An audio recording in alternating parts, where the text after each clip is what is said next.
Hi friends, मैं जिगर शाह आपका स्वागत करता हूं मेरी यूट्यूब चैनल शेयर बाज़ार विज़न पे। दोस्तों, एक बार फिर से मिल रहे हैं, नेक्स्ट वीक की स्ट्रैटेजी को लेकर आए हैं। नेक्स्ट वीक में बाज़ार कैसा रहेगा अनुमान लगाने की कोशिश करते हैं, वो भी हम डेटाबेस पे आपको लेवल्स देने का प्रयत्न करते हैं कि निफ्टी में मूवमेंट कैसी रहेगी और पूरे वीक के लिए बाज़ार कैसा रहेगा, वो हम ट्राई करते हैं आपको बताने का। तो हमारा मेन वो वीडियो बनाने का रीज़न वही होता है कि आपको सपोर्ट करें आपके ट्रेड में और हमें बाज़ार क्या लगता है वो बताने का। तो सो फ्रेंड्स, ये सिर्फ एजुकेशनल पर्पस पे होता है और हमारे जो भी ट्रेडर्स हैं उनको सपोर्ट करने के लिए कि भाई आप निफ्टी पे यहाँ से ट्रेड करोगे तो शॉर्ट एसएल पे आप बड़ा ट्रेड बना सकोगे, वही हमारा मेन उद्देश्य होता है। तो जस्ट हम जो भी बना रहे वीडियोस और लेवल्स दे रहे हैं उसका एजुकेशनल पर्पस ही होता है। हम कोई ट्रेडिंग की एडवाइस देते नहीं हैं, इसमें हमारा खाली लेवल्स देने का काम है कि जहाँ पे ओपन इंटरेस्ट बनना होता है, वही बताने का हम प्रयत्न करते हैं। तो सो फ्रेंड्स, चालू करते हैं। लास्ट वीक में हमने देखा निफ्टी एक रेंज बाउंड ट्रेड में था, तो हमें लगता है कि अभी भी बाज़ार लास्ट वीक एक शॉर्ट वीक था या 4 ट्रेडिंग सेशंस ही है और लास्ट ट्रेडिंग सेशन में थोड़ा प्रेशर हमें सेल साइड देखने को मिला, वो भी 3 दिन की लंबी छुट्टी थी, उसी के हिसाब से था। तो उसको हम कैलकुलेशन में से निकाल देते हैं, तो हमें लगता है कि बाज़ार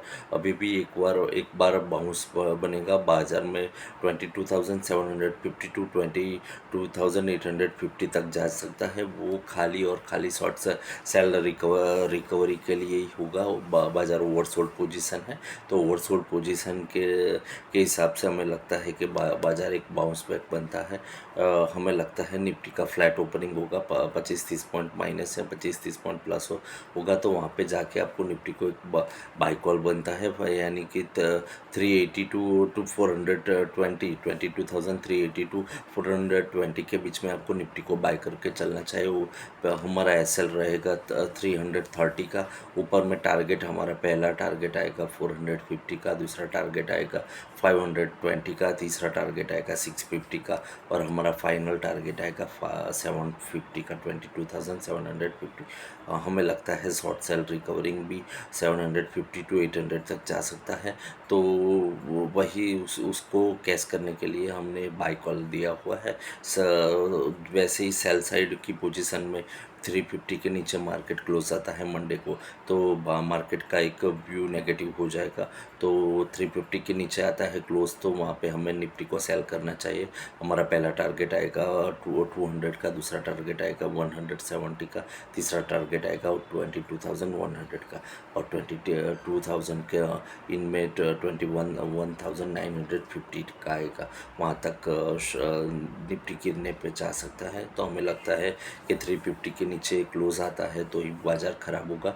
बाकी हमने बाय कॉल आपको दिया हुआ है, बाय कॉल ट्रिगर चालू रहेगा, बट जिसको मंदी करनी है तो 350 के नीचे ही कर सकते हैं। हाँ, अपर लेवल पे आता है जब निफ्टी 750 800 के बीच में आता है, वहाँ पे एक बार आप निफ्टी को सेल कर सकते हैं।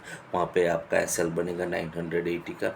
नीचे में आपको फिर से वही टारगेट मिलेगा। पहला टारगेट आएगा 680 का, दूसरा टारगेट आएगा 550 का और तीसरा टारगेट आएगा 450 का, यानी कि जो क्लोज है उसके राउंड अबाउट हमारा टारगेट आएगा।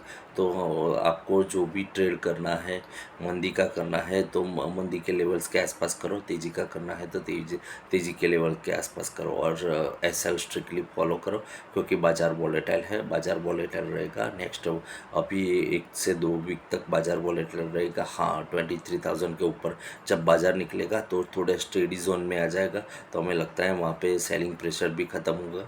हमें लगता है बाज़ार में दो ही चीज़ की ज़रूरत है, एक रुपये को टिकना चाहिए डॉलर के सामने और दूसरा है एफआई का, तो थोड़ा जो सेल कम हुआ है वो पॉजिटिव में कन्वर्ट होना चाहिए। एफआई अब तक 10 बिलियन डॉलर्स निकाल चुके हैं, उसमें से $1 बिलियन भी वापस आता है तो हमारा निफ्टी भागने लगेगा। क्योंकि DIS के पास बहुत पैसा है, उनको लगाने का चांस चाहिए। वो भी एग्रेसिवली तेज़ी करना चाहते हैं, बट जब तक FI नेगेटिव है तो उनका एग्रेसिवली तेज़ी का मूड नहीं बन रहा है, तो वो धीरे धीरे बाय कर रहे हैं, तो वो कन्वर्ट हो जाएगा तेज़ी में। और हमारे HNI कस्टमर्स भी चाहते हैं कि बाज़ार में थोड़ा पॉजिटिव मूव हो, तो वो भी बाज़ार में इन होना चाहेंगे। तो उनके लिए भी 23,000 के ऊपर निफ्टी निकलेगा तो वो भी पॉजिटिव हो जाएंगे। तो स्मॉल कैप मिड कैप में भी एक रैली बनेगी। स्मॉल कैप मिड कैप का लास्ट आई थिंक 1.5 मंथ से एक अटका हुआ है, तो वो उनको भी बाहर निकलना पड़ेगा। 22-30% की उनमें भी मूवमेंट एक चाहिए, एक्सपेक्टेड मूवमेंट है। वो मूवमेंट कब आएगी, तो 23,000 के ऊपर बाजार टिक जाता है तो वहाँ पे एक मूवमेंट आपको देखने को मिलेगी। तो सो फ्रेंड्स, हमारी राय यही है कि लेवल से काम करो। बाज़ार अभी भी थोड़ा पैनिक में रहेगा। पैनिक, ऐसे पैनिक बाज़ार में ख़त्म नहीं होगा, क्योंकि ऊपर से 20% तक नीचे आ चुका है बाज़ार। तो ये पैनिक ख़त्म करने के लिए कुछ पॉजिटिव यानी ज़ोरदार पॉजिटिव कारण चाहिए। तो बाज़ार मंदी के लेवल्स को से अप चला जाएगा, तो वहाँ पे आपको पैनिक कम होते हुए दिखेगा।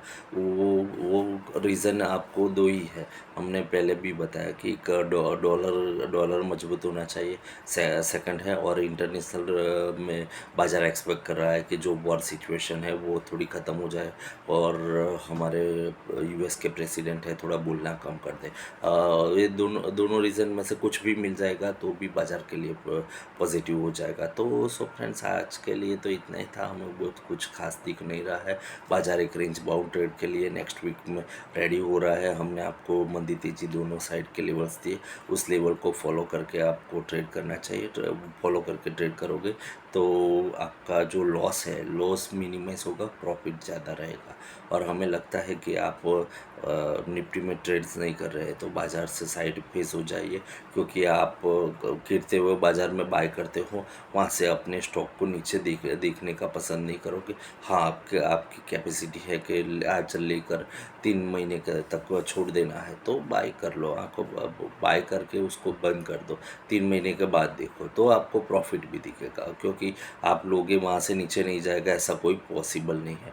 आप लोगे वहाँ से भी 2-5% और भी नीचे जा सकता है, क्योंकि बाज़ार है कहाँ पे सेलिंग प्रेशर आता है, कहाँ पे FI की पोजीशन ज़्यादा है, वहाँ पे सेलिंग प्रेशर ज़्यादा आएगा। तो वो तो बट नेचुरल है। और HNI कस्टमर्स की भी जिस मिड कैप स्मॉल कैप में ज़्यादा पोजीशन थी वो ज़्यादा गिरे हैं, तो वो बट नेचुरल थिंग है, तो उसको आपको एक्सेप्ट करना चाहिए। और तो सो फ्रेंड्स, आज के लिए इतना ही था। फिर मिलते हैं नेक्स्ट वीडियो में नेक्स्ट डिटेलिंग के साथ।